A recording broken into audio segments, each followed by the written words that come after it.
Boss, kaliwa na mong bibirahin lagi. Ulo. Kaliwa. Tumayo ka ng konti. Ayan. Tirimasan mo na. Boss, satisfied ba? Pag hindi ka tumama, magsaka ka na lang.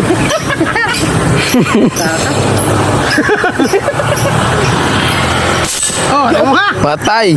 Kanina ka, malukol-malukol pa kanina, hindi ka tama. Kanina. Driver. Ngayon, nakakakita. Ulo pa, binibiro mo kayong basa. Mad. Ikaw naman ang bibiro ng ulo. Ate. Ayan, testingin mo ng Ulo. Sige. Lang, tama mo yan. Saka sabihin ni Boss. Digsi, pamalo mo na lang yan. Pwedeng hindi mo tamaan niya, parang binabastos mo ako niya pag di ka tumama.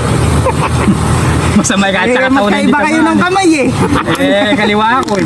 Eh, pares tayong kaliwa. Kaliwa ba? Kaliwa. Ayan. Kaso lang, pero may kamay niya. Yung, Hindi nakakataw. ang nangyari kasi rin, mas maliit ito sa standard na size ng barrel.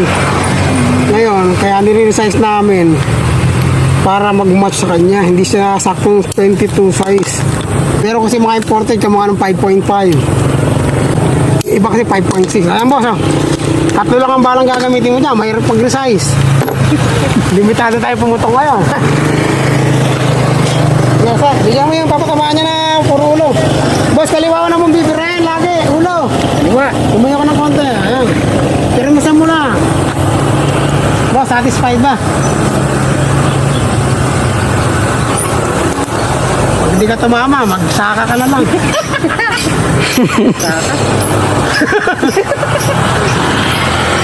Oh, alam mo ka? Patay. Kanina ka, malukol-malukol pa kanina, hindi ka tama. Kanina. Driver. Ngayon, nakakakita. Ulo pa, binibiro mo kayong basa.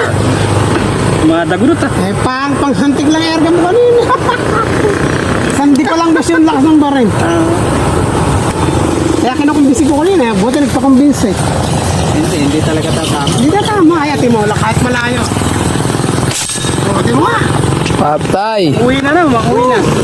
Pagka nakakahuli rin po sa simisipol pa.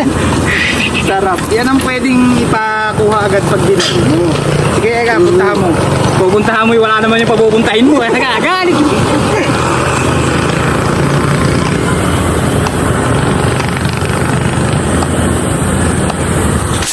Boss, Kaya nagagalit. lapitin natin.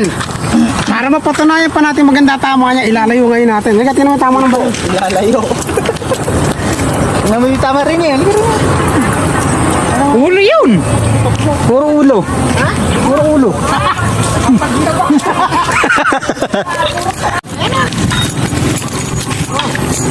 Bagong karga po. Ganda. Sabi sa'yo eh, nagbabago eh.